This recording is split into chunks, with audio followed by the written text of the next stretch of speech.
Hello everybody, welcome to yet another Railfan reaction video thingy here. This time I'm taking a look at every EMD diesel locomotive reviewed in 10 words or less remastered 2-year anniversary by Cowell Unit Productions.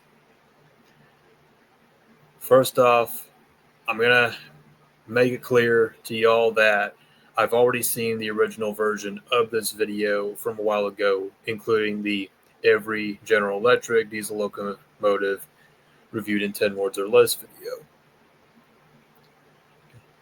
But if Cup here does make a remaster for that video, I will cover it as well. So without further ado, let's hop on in, shall we? On October 7th, 2022, I uploaded every EMD locomotive described in 10 words or less, which was a video where I covered EMD diesel locomotives in 10 words or less. And since then, this video has gone the most views on this channel or less. Ew, battery power. And since then, this video has gone the most views on this channel, ranking in at 93,000, which is most views compared to any other video on this channel. A lot of people. And fast forward 2 years later, look where we are right now. We are already nearing 10,000 subscribers. And you were at 10.4K at the time I'm making this video. So that's a lot of growth there, buddy. Like, we're at 9815 at the time of this recording. And a lot of videos have come out throughout the last 2 years.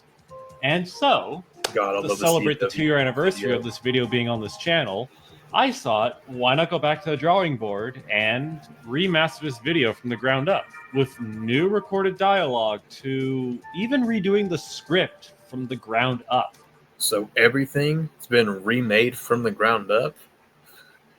Now I'm extra curious to see how much it lives up to your current standards. Meaning that and I don't mean that in a bad way. I really want to see how that's about to play out. Every new entry has something new to talk about. And this also does include the leftover locomotives and even a few subclasses, which I grouped into one.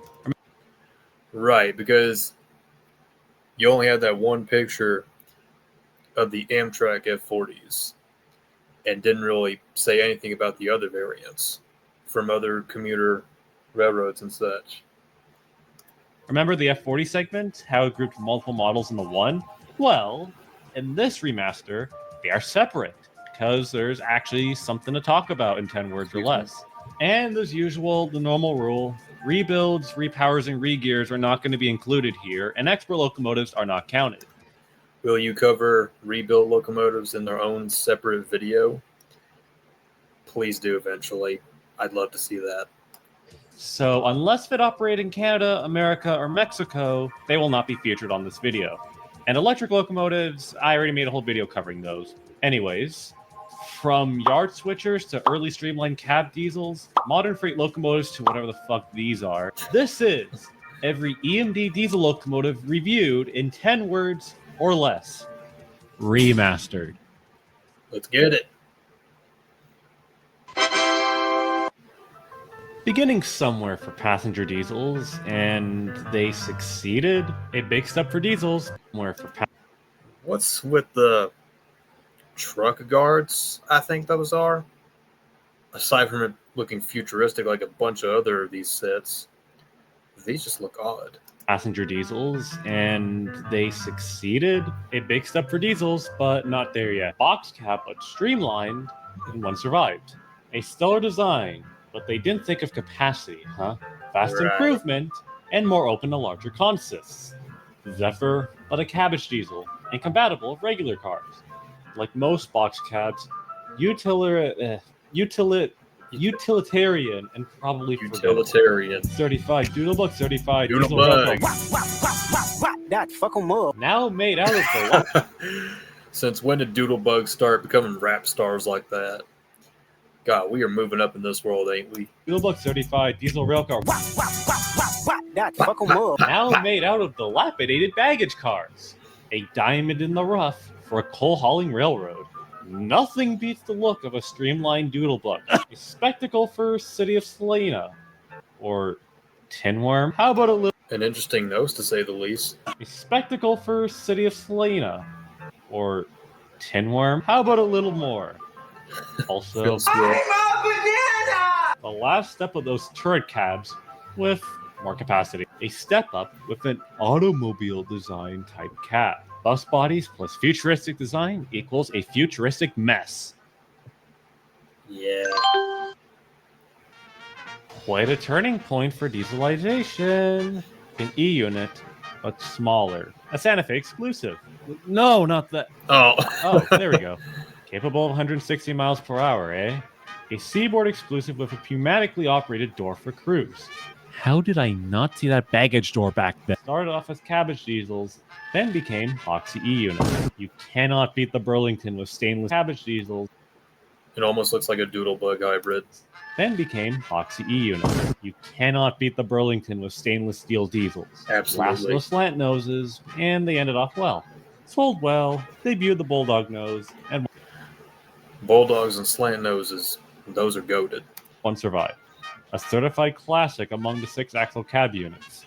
Debuting in the era passenger trains fell, but they're decent. The point where diesel locomotives truly had the future, paving the way for an icon, but alas, none survived. R.I.P. Fitted with a new generator and thousands in sales, but you cannot beat the Chads that are F7. Giga Chad of the F Series, without a doubt.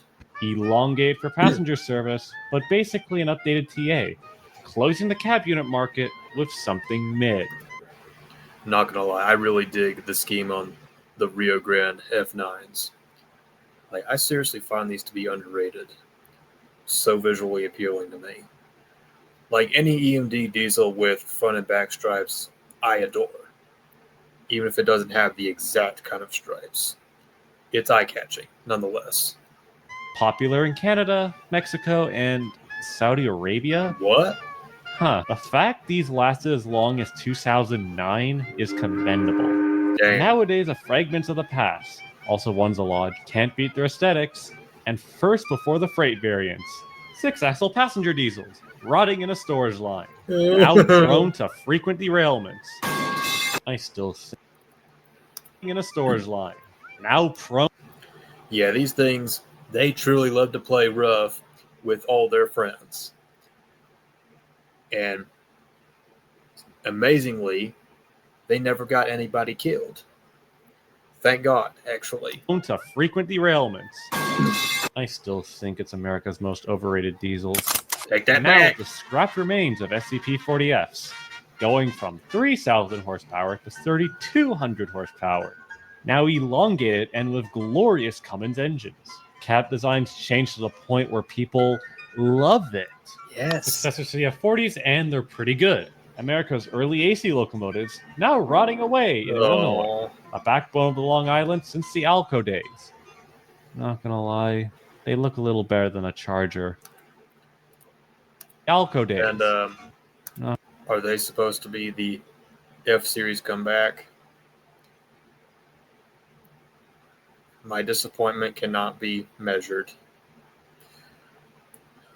Oh, they truly massacred my boys. They truly did. Not gonna lie, they look a little better than a Charger. At least. Yes, thank you.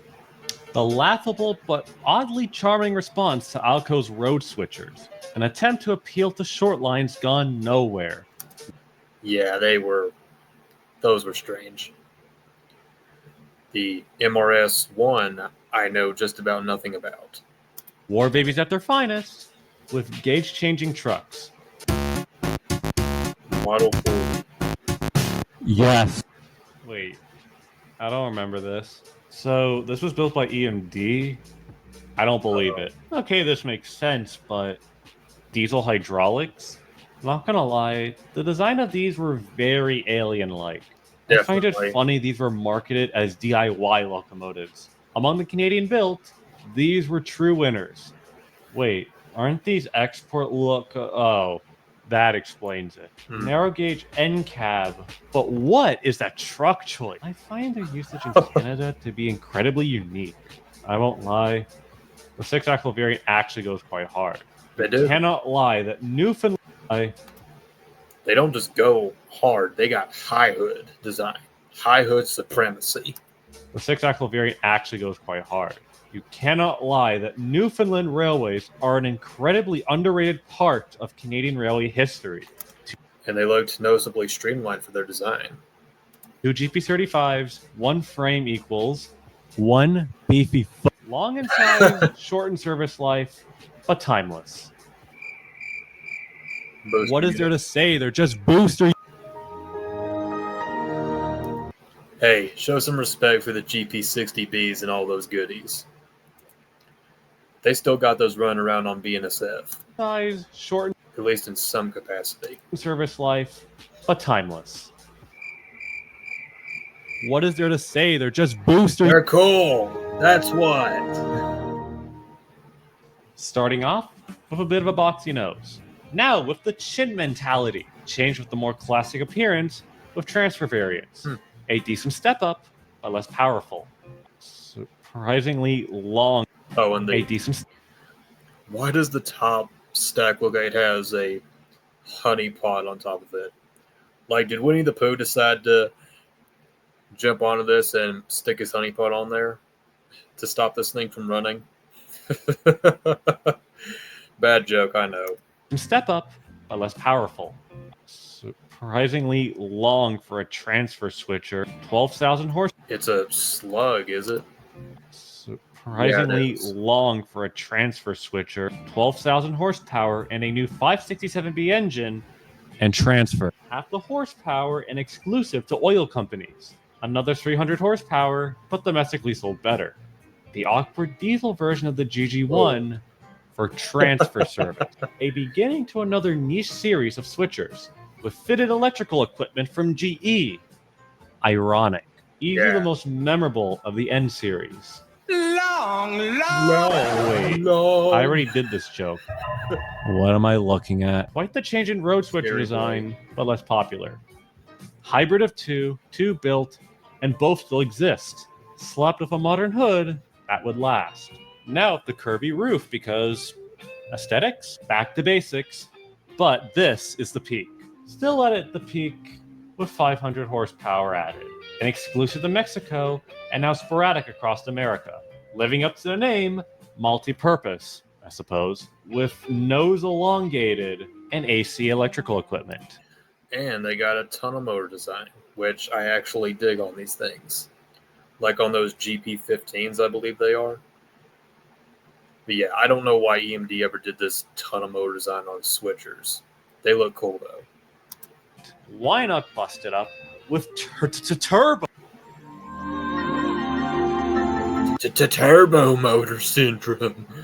Oh, tunnel motor, not turbo motor. You can call whatever the hell you like, okay? Jeeps. We have now entered in the road switcher era, homeboys. The chat of 4-axle units and wins every way. Now made of cannibalized F units. Somewhat niche, but definitely not glossed over. AKA. And by the cannibalized cab units, don't you mean like those, I forgot what they were. But I know that they were rebuilt with high hoods. I just forgot their name, though. Somewhat niche, but definitely not glossed over. AKA, it's good. Turbochargers for more power. Simple as that. AC alternators, anyone? Another 50 horsepower to the GP9. Yeah, and looking a little quirky in the back there. To think these existed after one of UP's experiments. Also, just an aspirated GP35 with 31 examples. The beginning of the second-gen era. It's just a phase, Mom. I promised you. The haircut, it's just a phase. With a unique roof. It's quirky, A middle-class Jeep with Alco and EMD trucks. Getting there with the 645 Prime Mover. The last AC-powered Jeep, I think? Okay. The pinnacle of modern-day local and yard power. The backbone, if you will. A comfortable cab now included, if you live in Canada. So, Mexico had passenger variants of these things? Since when did Mexico get mandated passenger variant Jeeps like that? You learn something new every day, kids.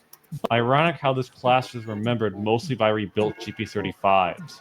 Kennecott exclusive with a step up of Dash 2 technology and selling better. Kicking it up with that 645, The Milwaukee Road. but we've really peaked again with Dash 2 technology. And of course, Canadian variants included. Now with a less noticeable frame difference and being lightweight. Still kicking down the streets of New Jersey since 1968. It's rebuilt for California, bumped down the freight service. Ironic. Nothing quite like loud generators in downtown Toronto. More remembered on Tri-Rail than Southern. A supercharged Jeep capable of 3,500 horsepower with quirky trucks and elephant ears. And whack-ass truck, now found in the cold climates of Alaska with these bells. Somewhat better than the 6-axle counterparts, I guess. Yeah, at least they weren't the problem child compared to their special duty cousins. 500 less horsepower, but still good. R.I.P. A final hurrah for 4-axle. But hey, it's at least we still got some of those as GP59Es and Ecos anyway. 500 less horsepower, but still good. A final hurrah for 4-axle mainline units, and closing off with a charming wide cab. Sorry, no.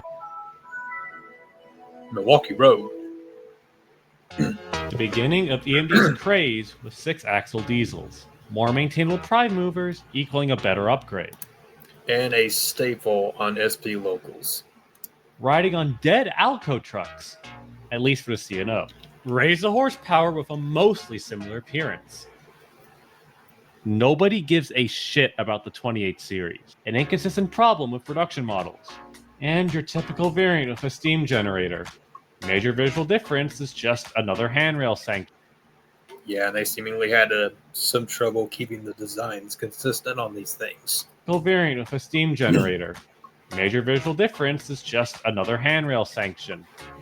Think more AC equipment to a road switcher. Alright, good. I guess you can say those things were ahead of their time before railroads became all AC traction crazy. Think more AC equipment to a road switcher. Alright, good, but least popular to the 4-axle counterparts. Who even remembers the 39 series? Okay, at least these compressed 6-axles are cool. Fuel hungry and unpopular with railroads. Jacked up generally, but with the same problems. Wow, that cut in the nose is so weird. Yeah. A starting point to a magnum opus. SD40s on SDP45 frames, and only found on Illinois Central. SD45s with less horsepower and very short. You really think I'll say that joke again, huh? The magnum opus of EMD and cannot be topped. Yes, these are the GOAT of EMD, and they're still going strong today, even in rebuilt forms. I don't know about the Eco ones, but I know they're still going regardless. I would probably put the entire SD70 series at least in the second place of greatest EMD locomotives. Because obviously you got dozens of SD70 Aces, Mackies, all of them. A lot of those still going strong. The perfect locomotives to run through long, dark tunnels. Saw that coming. And of course, your fan favorite Canadian variant. Nobody expected these to return back to Canadian Pacific. And their literal red barn on wheels. Love these. Miles better than the OG, but weren't too popular. So smoky you'll be gasping through straws. Yeah, lock me in with these things in a tunnel. I'll have a good time. Tunnel motor supremacy. The true shit stain on EMD's reputation. Oh boy. SD50s, what can you say about them? They're the problem child. And they certainly gave their creators and parents a hell of a hard time. Led to a divorce from General Motors. It was such a mess. You'll be gasping through straws. The true shit stain on EMD's reputation. And a horrific successor shorter frame, and more unique. Fully cowled, but still the same problems. A big improvement, but not much to their reputation. The great introduction of the North American cab, Triclops. I think. Now with the Isolate cab, as evident with the line. No Isolate cab? Cowled up again, but unbearable in the summer. Triclops cab on a Mac actually goes hard, honestly. Of course, NS was still hell-bent on standard cabs. Yep, they were like that for a very long time. Plus, NSSD 70s are underrated. I miss them. The widespread addiction that UP had on these units is something. A good seller, only to Canadian National for some reason. The true beginning of the AC age in American railroading. Increase the horsepower and the isolated cab. Absolutely. Big motive power done right, but now all are The Big and Mac, the you isolated mean? cab. Big Big motive power Mac. done right, but now all are dead. This wasn't done justice, sadly. Boosted up to 6,000 horsepower, and it flopped. Yeah. Early precursor to Basically an elongated SD70. They were garbage. boosted up to 6,000 horsepower, and it flopped. Early precursor to the Ace, but still crap. The most mysterious out of EMD locomotives, with no sail. They never gave that poor bastard a chance. He was just the odd one out, I guess.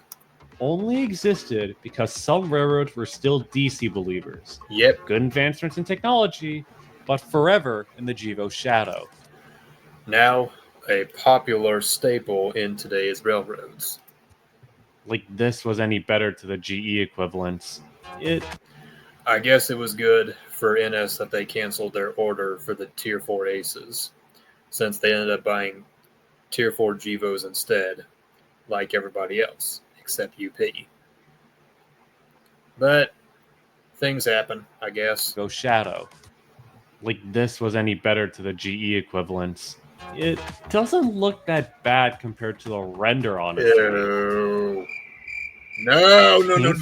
Good, but Please put that poor thing out of its misery. I just don't like it. Please. And I'm not a big believer in battery technology.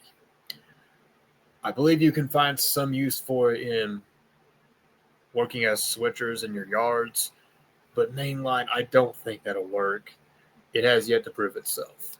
it doesn't look that bad compared to the render, honestly. Oh, I'm sorry. I wasn't paying attention to this. I thought it was the same exact thing as the render. But yeah, it doesn't look as bad as the render. Just like when the official rendering for the CPKC scheme came out for the time before the first official CPKC unit came out. Which I remember talking about that a while ago. Bad compared to the render, honestly. Paint scheme is good, but I don't know. So I hope you all enjoyed this revise of a rather popular video on this channel. Yep, I certainly did. Very good remaster, Holton. Yeah, I did yourself. It was definitely nice to make, And I mean that literally. this to celebrate the 2-year anniversary of this channel icon, I guess. It was definitely fun to go back and redo this with the more modern elements to it. Yeah. If there's one thing to note, is that ever since this video was first uploaded, a lot of other content creators have made their own takes or their own 10 words or less videos for their own channels, with pretty good results. And to close out this video, here are my personal favorite 10 words or less videos, which you should go and check out. Those being Almost Every California Railroad in 10 Words or Less by Stockton Subber, Every Commuter Railroad Described in 10 Words or Less by Ranting Railfan, Ranking Every Long Island Railroad Locomotive MU in 10 Words or Less by PensyFan19. DC 4260 Productions has a dozen of 10 words or less videos made, which I definitely think you should check out. Train Some World routes described in 10 words or less by TB76 Returns. Amtrak Locomotives bought in 10 words or less by GP30 Fulmer. Every Union Pacific Steam Locomotive review in 10 words or less by Andrew Ray Alabamers. And Every Penn Central Locomotive in 10 words or less by Ohio Valley Railfan. Sorry if I got that wrong. One final one I would like to mention is also the inspiration behind the 10 Words or Less series. That being British rail locomotives described in 10 words or less by Majestic Trains. This was the main video that inspired me to make my own versions, and I highly recommend you check out this video because it covers a lot of British Railway diesels. And now that you mentioned them, I might check out a few of those others that were just mentioned. I can't guarantee or promise it, but I'll consider it. I'll consider them. Yeah, it's just generally fun. So go and check out his content below, and I do hope you go and support all these content creators' channels with their own videos.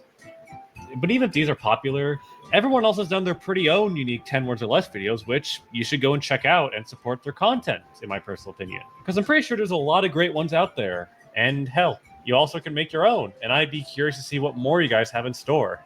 Nonetheless, thank you all for watching this video, and especially to all of you guys that made your own 10 words or less videos. I'm glad to see people get inspired from my work, and I'm definitely looking forward to see what most of y'all have in store for the future. Anyways, this wraps up today's video. Well, you're welcome, Cup. You're welcome. And once again, loved watching this. Glad to keep up with the remaster. If you ever make one for the GE video or any of the others, I'd love to check them out when I can. But as it's going to conclude from this, guys, it's going to do it for the video. Let me know what you think down below. Original video is in the description. Take care, everybody, and have a good day.